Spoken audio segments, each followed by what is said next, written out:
Assalamualaikum warahmatullahi wabarakatuh. Selamat pagi rekan-rekan semuanya. Semoga kita dalam keadaan sehat walafiat. Dan terima kasih kepada Ibu dosen pengajar mata kuliah, Ibu Besti Nopadi Putri MPD Kons yang sempat hadir pada kesempatan kali ini. Perkenalkan, nama saya Adel Saputra. Saya sebagai moderator dan rekan saya Mila Isana. Kami dari kelompok 6 akan memaparkan materi yang diberikan oleh dosen, yaitu mengidentifikasi permasalahan individu di sekolah menengah. Langsung saja, materi pertama yang akan disampaikan oleh rekan saya yaitu Mila Isana. Kepada Mila kami Baiklah, saya akan membacakan tentang materi permasalahan peserta didik di sekolah menengah dalam bidang pribadi, belajar, sosial, karir. Peserta didik di sekolah menengah sering kali menghadapi berbagai permasalahan yang berkaitan dengan pribadi, sosial, dan karir. Berikut adalah penjelasan mengenai permasalahan di masing-masing bidang tersebut. Yang pertama, permasalahan pribadi. Identitas diri. Remaja sering menjadi jati diri dan mengalami kebingungan mengenai siapa diri mereka. Mereka mungkin merasa tertekan untuk memenuhi ekspektasi teman sebaya atau orang tua. Yang kedua, emosi dan kesehatan mental. Masalah seperti kecemasan, depresi, dan stres akademis dapat muncul karena tekanan untuk berprestasi. Yang ketiga, keterampilan kehidupan. Remaja mungkin kekurangan keterampilan dalam mengelola waktu, keuangan pribadi, dan hubungan interpersonal yang dapat memengaruhi kesejahteraan mereka secara keseluruhan. Yang kedua, permasalahan belajar. Yang pertama, metode pembelajaran. Siswa mungkin menemukan kesulitan dalam menemukan metode belajar yang sesuai dengan gaya belajar mereka, yang dapat memengaruhi hasil akademis. Yang kedua, motivasi dan minat. Banyak siswa kehilangan minat dan motivasi untuk belajar, seringkali disebabkan oleh kurikulum yang dianggap monoton atau tidak relevan dengan kehidupan mereka.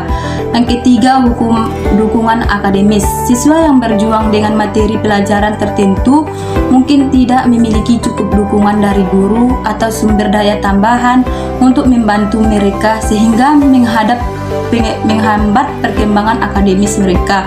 Yang ketiga, permasalahan sosial. Yang pertama, hubungan antar teman. Dalam usia remaja, hubungan dengan teman sebaya menjadi sangat penting. Namun permasalahan seperti perundungan, eksklusi sosial, dan konflik interpersonal sering terjadi. Yang kedua, faktor lingkungan. Lingkungan sosial dan keluarga yang tidak mendukung dapat mempengaruhi interaksi sosial siswa, sehingga mereka merasa tersaing atau kurang percaya diri. Yang ketiga, tantangan komunikasi. Remaja sering menghadapi kesulitan dalam mengekspresikan perasaan dan kebutuhan mereka, yang dapat mengakibatkan kesalahpahaman dan konflik dengan teman atau otoritas. Yang keempat, permasalahan karir. Yang pertama, ketidakpastian di masa depan.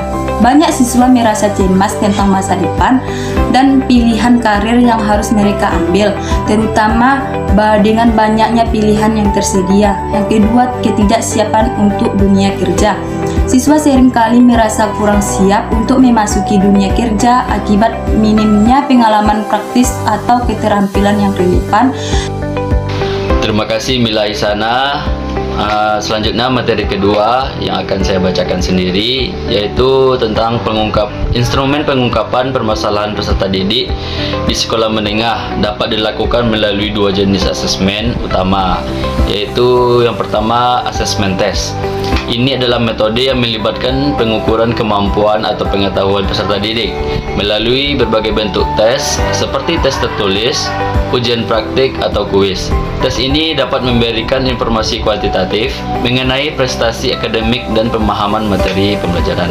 Contohnya yaitu seperti ujian akhir semester, atau tes formatif, atau tes diagnostik yang dirancang untuk mengidentifikasi area di mana peserta didik mengalami kesulitan.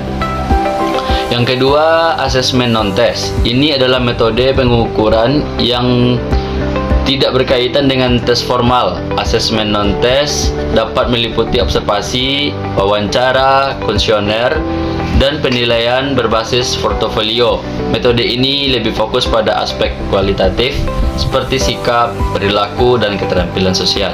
Contohnya seperti observasi perilaku di kelas, wawancara dengan siswa atau guru, dan pengisian angket yang mengukur faktor-faktor seperti motivasi belajar, kepuasan, dan masalah sosial yang dihadapi peserta didik.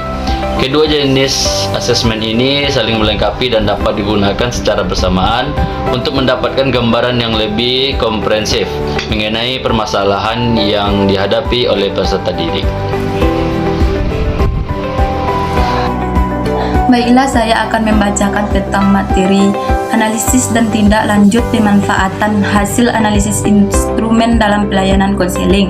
Analisis dan tindak lanjut pemanfaatan hasil analisis instrumen dalam pelayanan konseling sangat penting untuk meningkatkan efektivitas layanan dan membantu klien mencapai tujuan mereka.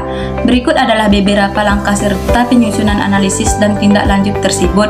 Yang pertama, identifikasi tujuan konseling. Definisikan tujuan utama dari sesi konseling, baik yang bersifat jangka pendek maupun jangka panjang. Diskusikan dan konfirmasikan tujuan ini dengan klien untuk memastikan bahwa kedua berada pada pemahaman yang sama. Yang kedua, pemilihan instrumen. Pilih instrumen yang sesuai dengan kebutuhan klien seperti kuesioner, tes psikologi, atau alat asesmen lainnya. Pastikan instrumen tersebut valid dan reliable untuk memberikan informasi yang akurat mengenai situasi klien. Yang ketiga, pengumpulan data. Lakukan pengumpulan data melalui instrumen yang dipilih. Pastikan proses dilakukan dengan cermat dan etis. Pertimbangkan aspek seperti privasi dan kerahasiaan informasi klien. Yang keempat, analisis hasil. Interpretasikan hasil dan dari instrumen yang telah digunakan, apa yang dicerminkan oleh data tersebut. Lakukan analisis menyeluruh untuk mengidentifikasi pola, kekuatan, dan area yang perlu peningkatan pada diri klien. Terima kasih Mila Isana. Itulah pemaparan materi yang dapat kami sampaikan. Dengan itu bisa kita simpulkan yaitu pengembangan layanan BK yang efektif di sekolah menengah sangat diperlukan untuk membantu siswa menghadapi permasalahan individu mereka secara holistik.